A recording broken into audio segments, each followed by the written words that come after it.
Welcome. Thank you so much for joining us today for our 17th episode of Business Unusual. It's pretty exciting. I can count now. How is that? And we are really excited about the content that we're going to be talking about today. I'm Brendan Filbert. Before we dive into this, I'll do quick introductions. Brendan Filbert, managing partner with Salesworks. And my job is helping people find their next opportunity, whether that be their next amazing client or their next long-term consulting gig that they're pursuing, contract engagement, whatever that looks like. So that's what I'm here for. The Business Unusual podcast was actually it was a brainchild that I've had cooking for a long time, and Chris has been the catalyst that's made it all come together. So I'll turn it over and he's going to introduce himself and our guest, and then we're going to dive into the presentation today. Thank you, Brendan. I'm Chris Motley, owner of Motley Creations. My goal is simple. It's to make you look good. I do managed marketing solutions for small to mid-sized companies with big goals. We find right-sized solutions to execute your marketing strategy and develop the brand image you need.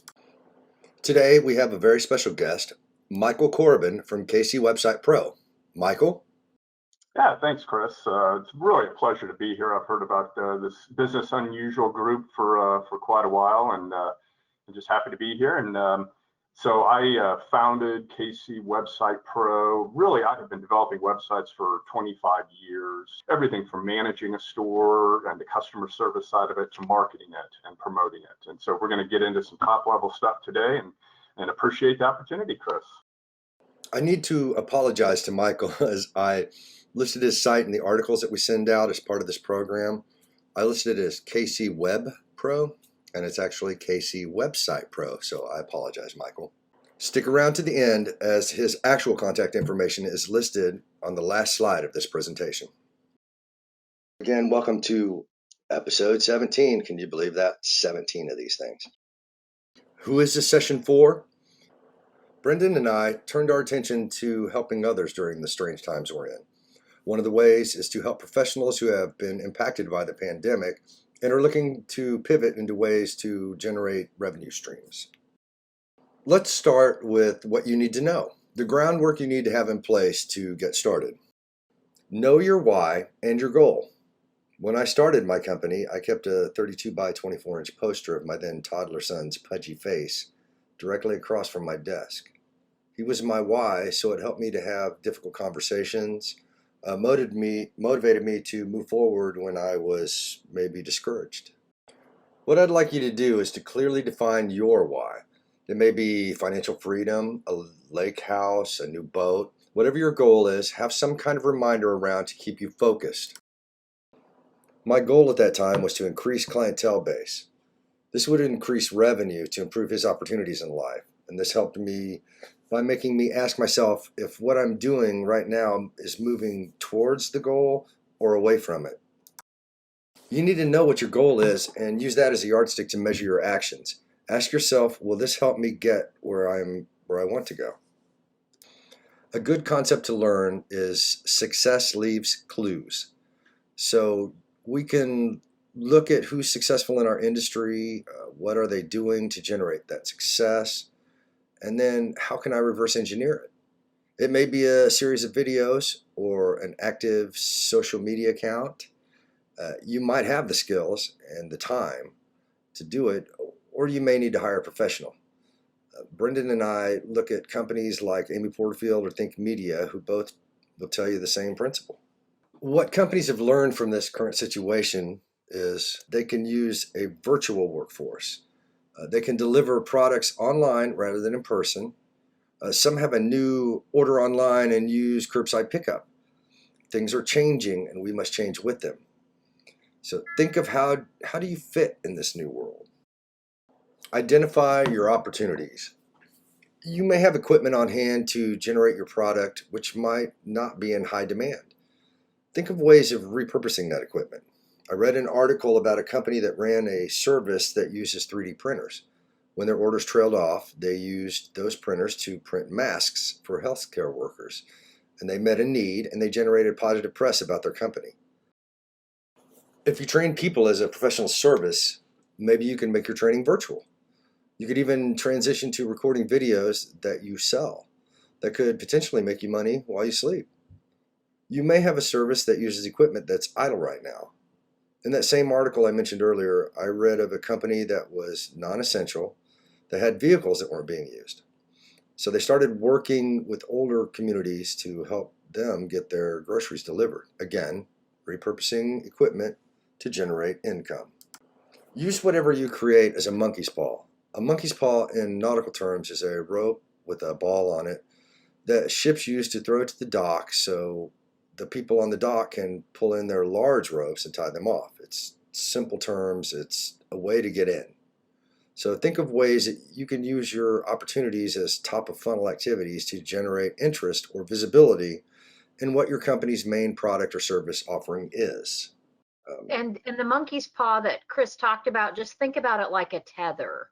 Right. So the objective is to get people in the habit of buying from you. And once they've made that first transaction, it's a lot easier to get additional business from them. Right, exactly. You need to know who your target demographic is. That is, the person who buys your product or service and understands the value and is happily willing to pay for it. There are many others that are ancillary that you will get with your marketing, but you want to target a key group. This will save you money in messaging and what media you choose, so it's very important. There is empirical data in your system and with your staff as to who is it that spends the most and costs the least to service in your industry. There are also data sources online that you can purchase or have research for you. For a deeper dive into this, go to our YouTube channel, which is youtube.com/salesworks, sales with a Z, and look for a video in this series titled Marketing at the End of the World to hear this process by Katie Bernard. This is the information that she went through for her company. And she does, there's a really good exercise in there on describing them. And the thing that's important to recognize about the process that Chris is walking through right now is when you're thinking about creating additional streams of revenue for your business, you want to be super careful and not have too many options. The more people that you're looking at and the more that you're trying to satisfy multiple needs, that the more confusing it gets. And you know what Chris is giving you is a really good breakdown of a step-by-step plan on this is how you get crystal clear on the who you serve. And then once you're clear about that who you serve, then you've got a lot better avenue to get to them with the what you can offer them that they will pay for and that you can deliver as an additional service offering. Exactly. Once you have this information, then you know what their behavior is and what the best tool or channel is to use to develop your offering. If you sell walking canes for the visually impaired, you might not want to work in a visual media. You need to know your audience and where to reach them. We want to talk to those that might have a brick and mortar business right now that are unable to open due to current circumstances and have never considered how their product or service fits in this virtual world. Will your product or service sell online? With that, I'm going to turn it over to Michael to discuss e-commerce. Michael? Yeah, just to build on what you're saying, the website, it's an order taking machine. So it could be a product, it could be a service. Look at restaurants today and the curbside, pickup ordering. Everything already was moving in this direction of online. Place your order online, it's shipped to you. If you weren't convinced about e-commerce 6 months ago, I'm sure you are today. There's no turning back. And I was sharing some stats with Chris, like there's 70% of retail could be online in the next 5 years is what the numbers are looking like. Everything has just been accelerated. So I want to cover just a couple top level points about e-commerce. We obviously can't get to it all. Chris and I were talking last month about this. I think this is what triggered his invitation. What are payment gateways versus payment processors like PayPal? And just talking about if you're going to take credit card orders online, why would you ever want to have the risk of credit cards in your system, in your on your website, in your databases? Because you're going to get hacked. The hackers don't necessarily go after the big guys. They go after the mid to small guys because they have less security. And so when I develop websites, I recommend that you take the order on your site, and then you send them off to PayPal, and there's easy integrations, or there's other payment processors, and let the transaction take place there. Once it's completed, they come back to your site. You've got the order, the credit card's in a secure place, just in case you have to go refund it. Same thing with merchant accounts. So, it's a lot cheaper in the beginning to just start with something like PayPal. As you grow, and I think, Chris, the stat we saw was, once you're at about 17,000 in sales a month, then it makes sense to go get your own payment gateway. And, this can be something like authorize.net, or, even like Bank of America. Through your bank, you get a merchant account, and now suddenly you're paying monthly fees for that, processing fees. So it really has to make sense for your site and where you're at in the journey. And I'm going to get into some of the platforms here in a little bit.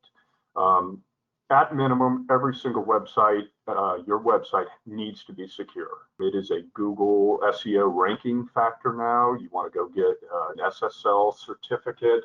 So I kind of covered that. Don't store credit cards if you don't have to. Let the bank do it. Let the merchant account. I just had one more point. Well, Chris kind of touched on this. Will your products or services sell online? It's a funny example of somebody who's going to sell tiles. How do you, the shipping costs on tile just makes it non-economical. No one would buy. So, then if you want to go pick it up from a location, well, now, you've got an order taking system, so we can place an order and just, pull the car up and load up and go. So, it may be, a variance of a traditional, like going to Amazon, buying a product and it getting shipped to you. So those are all questions to look at, but certainly it's, everything from buying food and groceries to, really just about everything. It's that order taking process online. So, what are the options? And depending on your business, this is, back to Chris's point of the right tools. Same thing goes with e-commerce. You could set up stores on eBay, on Etsy, on Amazon. So you could have your store there. They, for the most part, all want you to have your own store as well. Shopify, so those are kind of the lower hanging or smaller business e-commerce platforms, but very robust. Probably will do 100% of what a small to mid-sized business needs. WooCommerce is another one, which is through WordPress.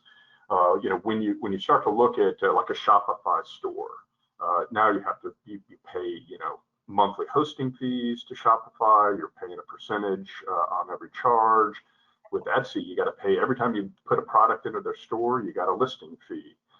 So if you do like a WordPress and WooCommerce, really your only cost is the hosting and the setup because it's a free plugin.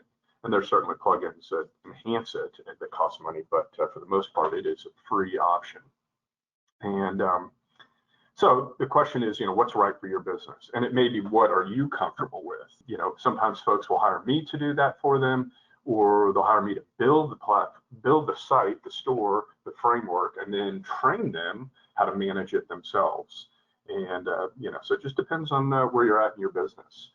Okay, integrations with your store. So certainly there's things like shipping, calculate or taxes. The shipping options are out there. All the major shipping companies have integrations with these platforms now. But what else? Your point of service software, your accounting software. Do you need a QuickBooks integration? So it's pulling orders straight into QuickBooks for you. Manufacturing. What other software does your business use that should be integrated? Otherwise, you've got a bunch of silos, or you've created a real manual process to keep everything up to date. So that will influence what e-commerce platform you would end up selecting. And I mentioned adding products to your store because, you know, you have to have all the fields of information for every product. You need to have all, you know, sizing, colors, shapes, quality, and all of that should be put into a spreadsheet. The easiest way, I would just tell you a quick pro tip, is to export out the products that come by default in one of the stores, e-commerce platforms, and then put your spreadsheet into that same order and upload those. So images, thumbnail images, oftentimes videos of your products. So, you know, all of the above, and it's just so important to take the time. You need unique descriptions. You need very, you know. Right. And one of the things I'd like to point out real quick, Michael, is like Michael was saying, is there are services like, is it Square or Squarespace or Shopify? Right. And a lot of those are end-to-end shopping systems, right? So it goes right into your system. They export out what sales you make, things like that, and it fits perfectly. And it's a good proof of concept. It's a good proof that your stuff sells online before going over to a merchant account. Right. Yeah, absolutely. And then, you know, and then there's just a lot, you know, all the other requirements, you know, like I mentioned, taxes, that customer service, order fulfillment and how you're going to handle that, what's your return policies. So all of these details, you know, there's kind of out of the box, but then you're going to personalize it for your business, your customers, and you're going to want to take that to the next level.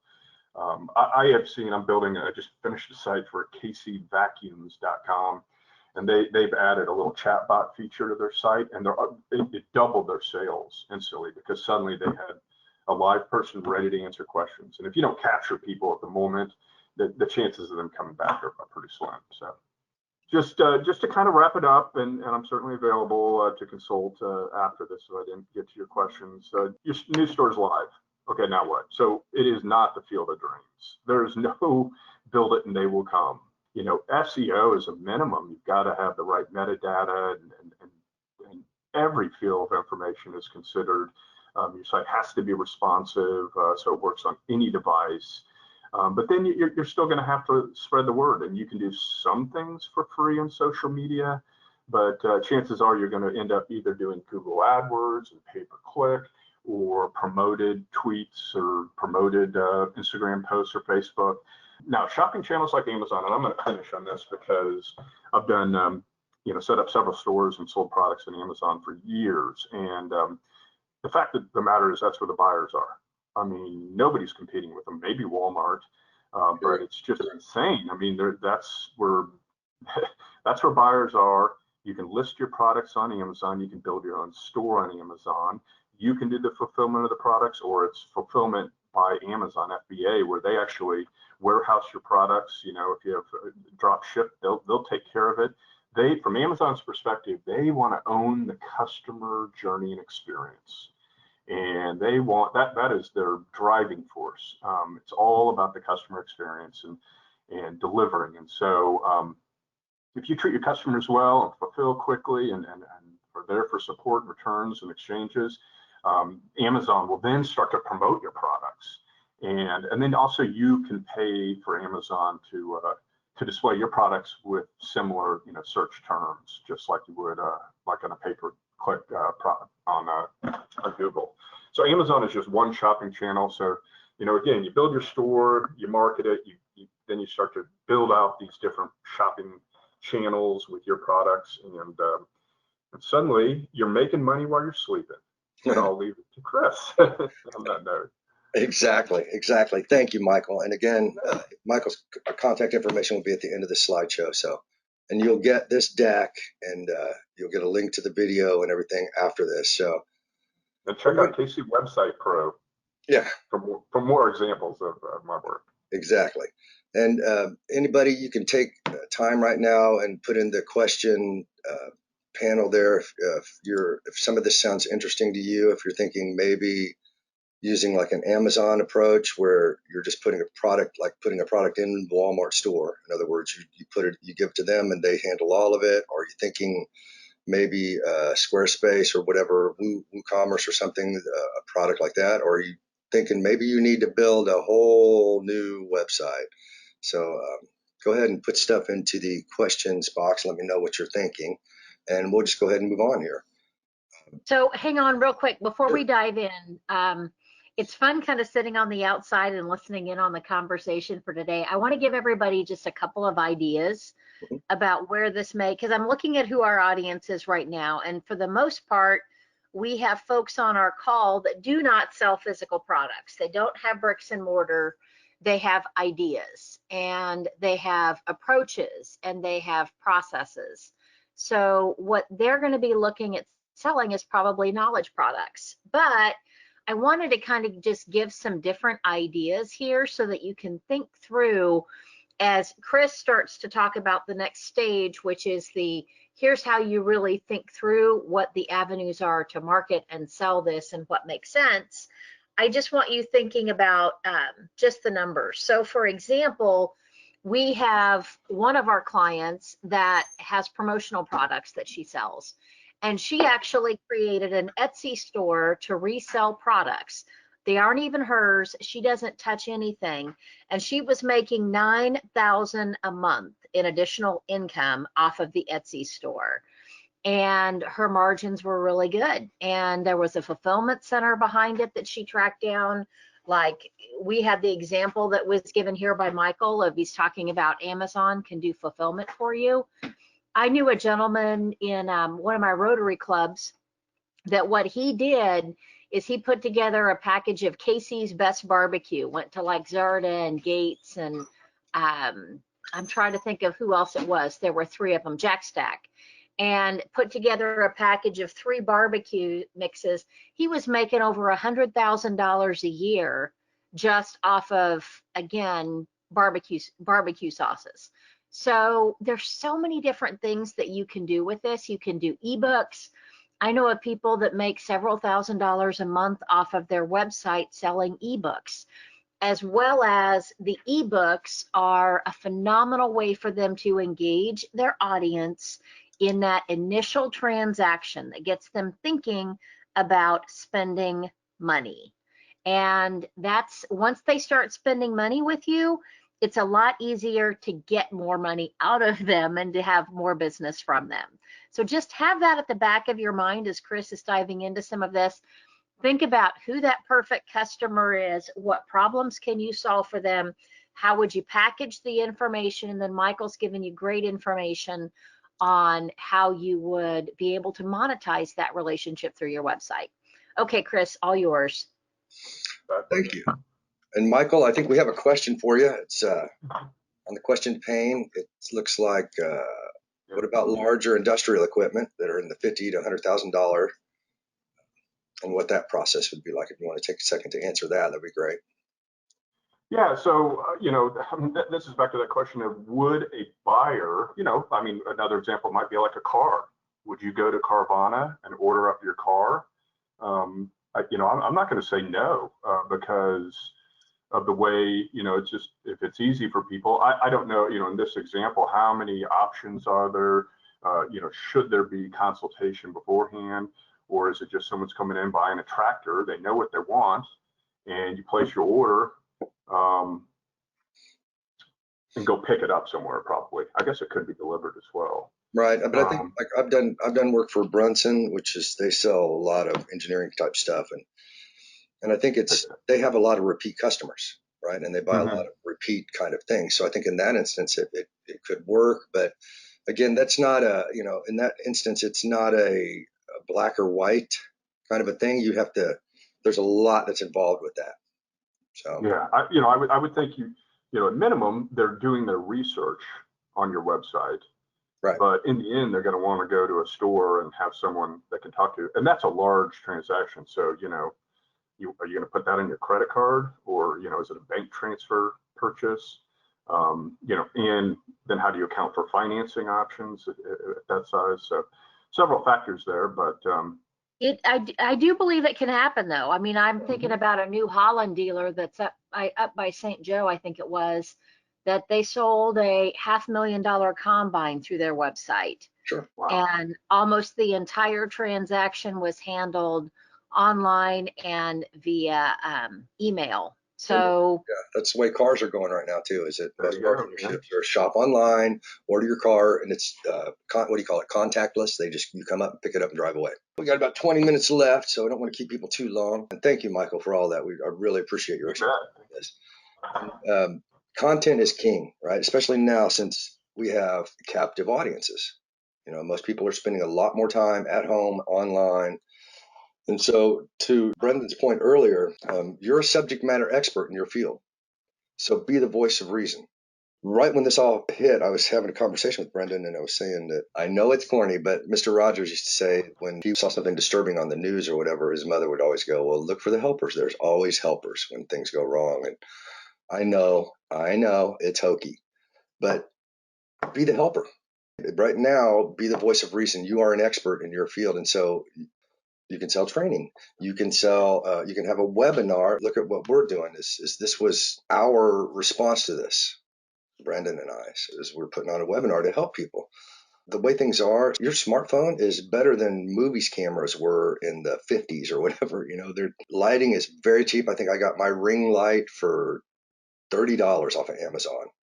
And then you can get software like Lightworks, just film your own. And Lightworks is like a video editing software. And there's things like iMovie if you're on a Mac, and there's a ton of them that are out there that are low cost or no cost. You don't have to be Steven Spielberg. It's the content that's important. I partnered with Brendan, and that's one of the things that we do to kind of broaden our horizons. You could develop an ebook or a quick guide download, and it's so inexpensive to make, as opposed to having a book printed and distributed and the shipping. And there are softwares like, I think it's pronounced Kitaboo or ePub Maker. There's several of them out there where if you just have your stuff already typed up, that you can just upload it to these and they'll just kick you out an ebook in different formats. But I suggest if you do this, find that person in your family or pay a professional to proof it. There's that person in your family that always finds misspellings and grammatical things, and make sure that, because that can be distracting and it can take away from your credibility. Chris, let me just add that all these store platforms that I talked about, WooCommerce, Shopify, they have a digital product option. Sure. So, it could be as simple as a PDF file, right, that, once the order's placed, the customer's presented with the link to download it or email it to them. So that's a great, an ebook is $5 out of $7 or something like that, as opposed to, if you sell it on Amazon and it's an actual book, you make much more, and you can be self-published. You don't have to pay a big publishing house. And MailChimp has that too. Right. I remember seeing that. They've got most of the email providers that you have that house your list, right, have access to some of this. You don't even have to build it out on your website. Yeah, there's several platforms where you can sell knowledge products and do the nurture sequence and have the cart and all of it. And then the last thing is perhaps start a podcast. Right now, you can get a decent microphone for not very much through Amazon. And you can use a program like GarageBand is free. And all you want is something to edit out mistakes and maybe make an intro and an exit. But you can literally start a podcast and upload it to like Apple, and they distribute it for you and advertise it for you. And so technology is such now that it doesn't take a monster amount of cost to get going on this. Not the last one. The second to last is YouTube. And I just went through some training on this, and it floored me. I went through a thing with Think Media, and it said that 65% of people use it to solve a problem. And that makes sense to me because I used to work at a corporation, and I purchased large equipment, spent a lot of money on software and hardware and network stuff. And I researched it all online, and then I found experts online for installation, and I found the best prices and reviews and things like that. So it really is a powerful, powerful system. And it's funny is that Think Media says that YouTube, not Google, has the most used search engine. To Brendan's point earlier, is that you can build paid training products. And again, smartphone, lights, the most important thing is content, is your knowledge. You could do paid training, and you can do product reviews. That goes back to what I said, is I worked at a Fortune 500 company, and I research products, and that's what I look at is reviews. I buy musical equipment and I look at reviews online because I want to see people playing them. I want to know what goes wrong. I don't ever, don't tell me what's great about it. Tell me I may have to, what goes out on it. And so And just to give, there's actually a little boy in Korea that my kid told me about that has he makes about $2 or $3 million a month off product reviews for kids' toys. What you can do is get with the person that you're doing a review of their product, the company, and they'll give you an affiliate link, right? So they click on that link underneath your video and it sends them to buy that product, and you get money. You get percentage of that. Product comparisons, this product A versus product B, and then put link to buy either product. So that's, doubles your chances. You can monetize videos in 100 different ways. We've all been watching video. All of a sudden it just stops and a commercial pops in. My son showed me some videos about certain content, and at the end of it they say, please hit the patron button down below so people can donate to your channel, subscribe, and you can make money that way. You can have sponsors where at the end of their weekly video they'll have, and we're sponsored by Acme widgets, right? And they give a little tiny plug for those. Maybe you provide a certain service that requires maybe software or hardware of some kind, or other products, then you can again have affiliate links to that, or get a deal so that you can make some money off of that, right? There's just a million different ways to make money off of this. So what we're doing here is we're giving you some information, right? At the end of it, guess what? We're going to try to sell you something or get you on a waiting list to buy something. And the reason why I say that is because I want you to know we're practicing what we preach. This is not just information we made up. From the beginning of the internet, the phrase, if you give to the net, you'll receive from the net, was something that I came across. And it's so true. And onto your point, you got to have that, there's that freemium model where you give a little, but then, you prove your value, and then you get them to purchase. So exactly. There's a lot of ways. Yeah, and you can hear some of our older episodes that talk exactly about getting that emotional credit with people. So pick your top priority, though. For instance, what we want to do is introduce you to a thing that we have called Brand You that we're building, right? And that's where we point a lot of our efforts. And the last thing I'll say is that Think Media really pushes this vid IQ, which it gives you so much data about who's looked at your videos. What I always say to people is, you're going to make mistakes in marketing. Just don't make them twice. You don't have to anymore, because now everything is measurable because of the digital environment. So find tools like this. Find your tools for whatever you're going to do and use them to measure results. And social selling, oh my gosh. I don't know if you're like me. When it all started happening, I thought, what is this? It just sucks you in and there's no value to it. I couldn't have been more wrong. According to IDC, 75% of B2B buyers now use social media to research vendors. 75%. What is social selling, right? So channels like LinkedIn, Twitter, Facebook, Instagram, all these are platforms that you can advertise on. And some of them are more expensive and more productive than others. Like LinkedIn would be better for maybe B2B. I know these percentages are based on B2B. It just depends on who your target audience is. And Facebook, Twitter, and LinkedIn might change based on the age group that they're in. How do you sell social for selling, right? So again, what we talked about earlier was you help, then you sell. You build credit with your audience. I read an article that said there are 1.6 billion Facebook users. 1.6 billion. And over 100 million active Instagram users. So think about that in terms of advertising, of what your reach can get to. And if you can get partner businesses to share your content or your ad, then your reach can be larger than a TV audience, which is insane.